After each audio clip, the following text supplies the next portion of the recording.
जय श्री कृष्णा दोस्तों, आपका स्वागत है आपके अपने YouTube चैनल अमृत ज्ञान गंगा पर। चलिए शुरू करते हैं आज की बहुत ही ज्ञानवर्धक, रोचक और मनोरंजक प्रस्तुति। द्वापर युग में पृथ्वी पर राक्षसों के अत्याचार लगातार बढ़ने लगे। तब पृथ्वी गाय का रूप धारण कर भगवान ब्रह्मा जी और विष्णु जी के पास गई और उनसे कहने लगी कि हे प्रभु, धरती पर राक्षसों के अत्याचार बढ़ते ही जा रहे हैं। प्रभु कृपया आप कुछ कीजिए।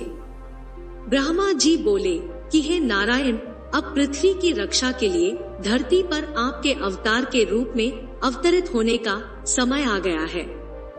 नारायण बोले कि ठीक है ब्रह्मदेव, मैं पृथ्वी का उद्धार करने के लिए मानव रूप में जन्म लूंगा।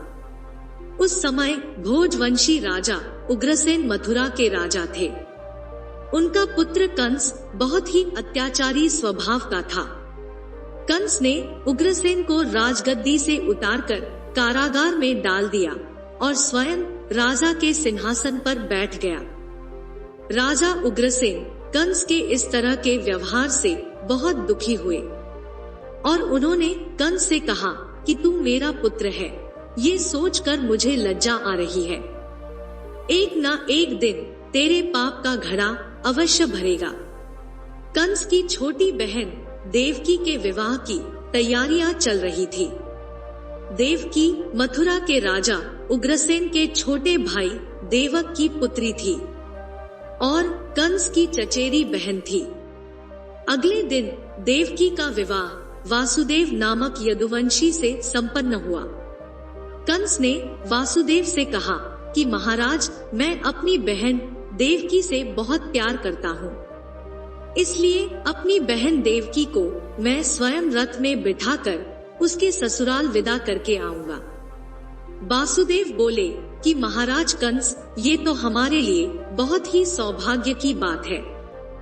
कंस देवकी और वासुदेव को छोड़ने के लिए चल पड़ता है। देवकी के पिता देवक अपनी बेटी को बहुत संपत्ति और धन धान्य आदि देकर विदा करते हैं।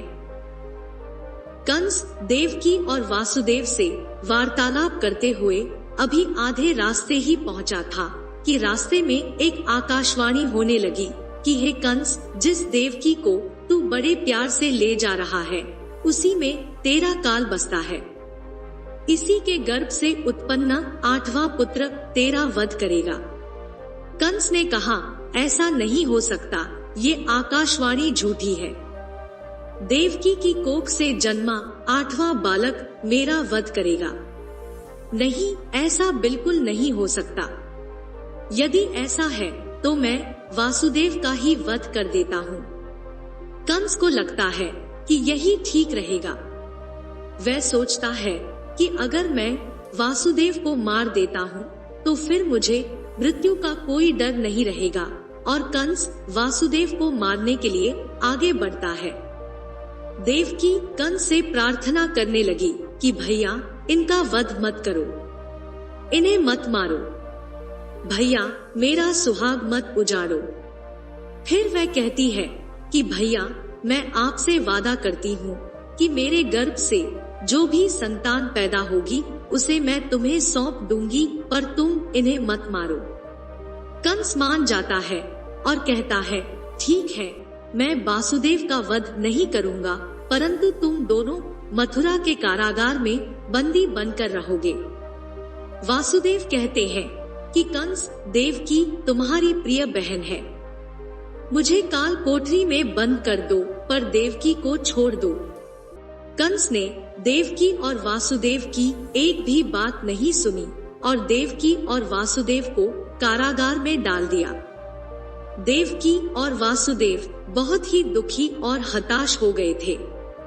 देवकी ने वासुदेव से कहा कि स्वामी, मेरी वजह से आज आपको कारागृह में रहना पड़ रहा है। मैं आपके लिए दुख और विपदा का कारण बनी हूँ। वासुदेव ने कहा, नहीं देवकी, ऐसा मत कहो, मैं तुम्हें पत्नी रूप में पाकर बहुत प्रसन्न हूँ। हमें एक दिन कंस के पापों से मुक्ति जरूर मिलेगी। देवकी ने कहा, पर भैया कंस तो मेरी कोख से जन्मे सभी बच्चों को मार देंगे, हम क्या करें? देवकी और वासुदेव कारागृह में दुख भोग रहे थे। कंस समय समय पर उन दोनों को धमकाता रहता था। जब भी देवकी को बच्चा पैदा होता, तब कंस कारागृह में आकर देवकी के हाथ से उस बच्चे को छीन लेता और उसे मार देता था। हर बार देवकी कंस से बच्चे को न मारने की बहुत विनती करती है, लेकिन वह नहीं मानता है। वह उसके पुत्र को मार देता था। देवकी सोचती है कि मैं हर बार अपने सामने अपने पुत्रों का वध होते हुए कैसे देख पाऊंगी। कंस बहुत ही बुरा अत्याचारी राजा था, जिससे उसकी प्रजा भी बहुत ही डरती थी। दुराचारी कंस ने देवकी और वासुदेव के 7 बच्चों को जन्म लेते ही मार दिया। अब 8वां बच्चा होने वाला था, तो वह सोच रहा था कि अब देवकी के 8वें बच्चे के जन्म का समय निकट आ रहा है। उसने अपने सैनिकों को पहरा और बढ़ाने का आदेश दिया। देवकी और वासुदेव के कारागृह में बंदी रहने की बात नंद गांव में वासुदेव के मित्र नंद के कानों तक भी पहुंची। वह ये सोचकर दुखी होता है कि दुराचारी कंस ने वासुदेव और देवकी को अपने कारागृह में बंदी बनाकर रखा है और देवकी के 8वें पुत्र के जन्म का समय निकट आ रहा है। इधर यशोदा को भी बच्चा होने वाला है। वह सोचता है कि मुझे ही उनकी सहायता करनी होगी। 8वें बच्चे की रक्षा का उपाय सोचना होगा। जिस समय देवकी और वासुदेव के 8वें पुत्र का जन्म हुआ, संजोग से उसी समय यशोदा के घर कन्या का जन्म हुआ, जो और कुछ नहीं सिर्फ माया थी। भाद्रपद कृष्ण पक्ष की अष्टमी को रोहिणी नक्षत्र में श्री कृष्ण का जन्म हुआ। उनके जन्म लेते ही जेल की कोठरी में प्रकाश फैल गया। वासुदेव के सामने शंख, चक्र, गदा एवं पद्मधारी चतुर्भुज भगवान श्री हरि विष्णु ने प्रकट होकर कहा कि वासुदेव, मैं बालक का रूप लेकर देवकी के गर्भ से जन्म ले चुका हूँ। मेरा ये अवतार कंस के संहार के लिए ही हुआ है। अब देर ना करो, तुम मुझे तत्काल गोकुल में नंदलाल के यहाँ पहुँचा दो और उनके घर पर अभी जन्मी कन्या को लाकर कंस को सौंप दो। ये कहकर भगवान विष्णु अंतर्ध्यान हो गए। देखते ही देखते वासुदेव जी की हथकड़ियां अपने आप ही खुल गई। कारागार के द्वार अपने आप ही खुल गए। सभी पहरेदार भी सो गए। देवकी बेहोश अवस्था में थी। वासुदेव कृष्ण को एक टोकरी में रखकर गोकुल को चल दिए। बारिश और तूफान के बीच कृष्ण को उठाए वासुदेव चल रहे थे। यमुना नदी के पास पहुंचकर उन्होंने देखा कि यमुना नदी का जल स्तर बहुत ऊंचा है। वासुदेव सोच रहे थे कि मैं इसे कैसे पार करूं, फिर भी वह यमुना नदी में उतर गए। यमुना नदी का जल स्तर और ऊपर चढ़ता गया। यमुना नदी श्री कृष्ण के चरणों को स्पर्श करना चाहती थी। वासुदेव भगवान नारायण से प्रार्थना करने लगे कि आप मेरी सहायता करो। यमुना नदी श्री कृष्ण के चरणों को स्पर्श करना चाहती थी, इसलिए ऊपर हो रही थी। ये देखकर भगवान ने अपना पैर टोकरी से बाहर लटका दिया। उनके चरण स्पर्श करने के बाद यमुना नदी घट गई। भगवान श्री कृष्ण की लीला को वासुदेव भली भांति देख रहे थे। वह यमुना पार कर गोकुल में नंद के यहाँ गए। गोकुल में पहुंचकर नंद से बोले कि मित्र, मैं अपने बालक को तुम्हें सौंप रहा हूँ। ये बड़ा होकर मथुरा वासियों को कंस के अत्याचारों से मुक्ति दिलाएगा। नंद बोले, लाओ मित्र वासुदेव, यशोदा अभी गहरी नींद में है। मैं इस बालक को यशोदा की बगल में सुला देता हूँ। नंद माया रूपी कन्या को वासुदेव के हाथों में दे देते हैं और कहते हैं कि ये लो मित्र, इससे पहले कि कंस कारागृह में पहुँचे तुम जल्दी से इस कन्या को लेकर वापस लौट जाओ। वासुदेव ने कहा, मित्र तुम धन्य हो। वासुदेव वापस कारागृह में लौट आते हैं और उनके लौटते ही कारागृह के द्वार अपने आप ही बंद हो जाते हैं। वासुदेव के हाथों में हथकड़ियां पड़ जाती हैं और सारे पहरेदार भी जाग जाते हैं और उनको बच्चे के रोने की आवाज सुनाई देती है। वासुदेव देवकी से कहते हैं, हमारे यहाँ 8वें पुत्र ने नहीं बल्कि पुत्री ने जन्म लिया है।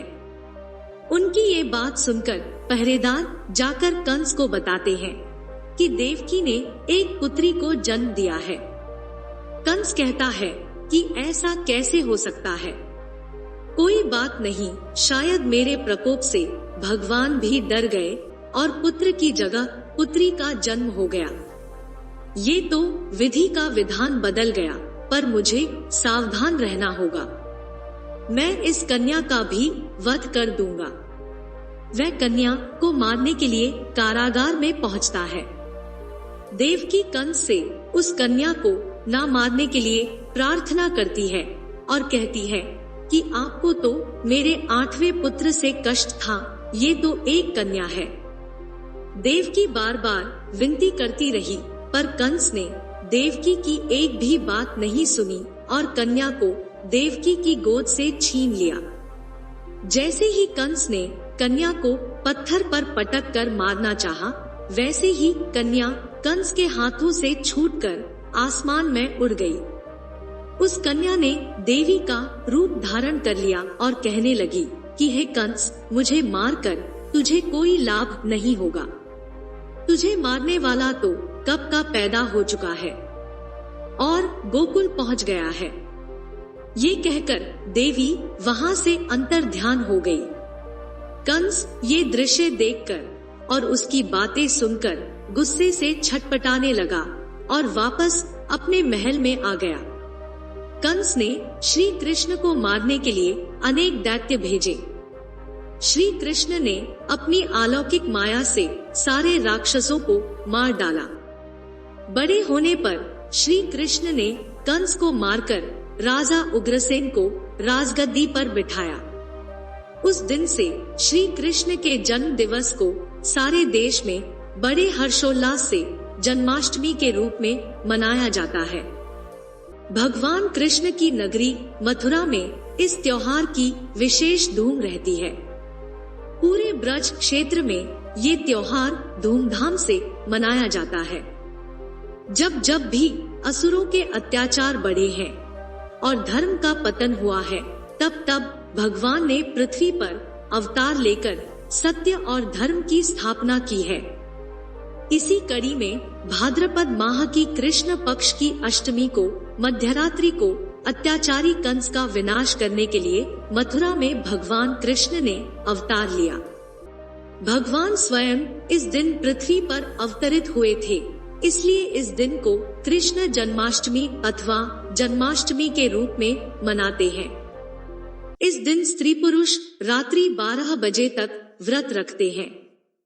इस दिन मंदिरों में झांकियां सजाई जाती है और भगवान कृष्ण को झूला झुलाया जाता है। आपको हमारी यह प्रस्तुति कैसी लगी, कमेंट करके जरूर बताएं। आपको हमारी यह प्रस्तुति पसंद आई हो तो वीडियो को लाइक करें, चैनल को सब्सक्राइब करें। वीडियो को अंत तक देखने के लिए आपका बहुत बहुत धन्यवाद।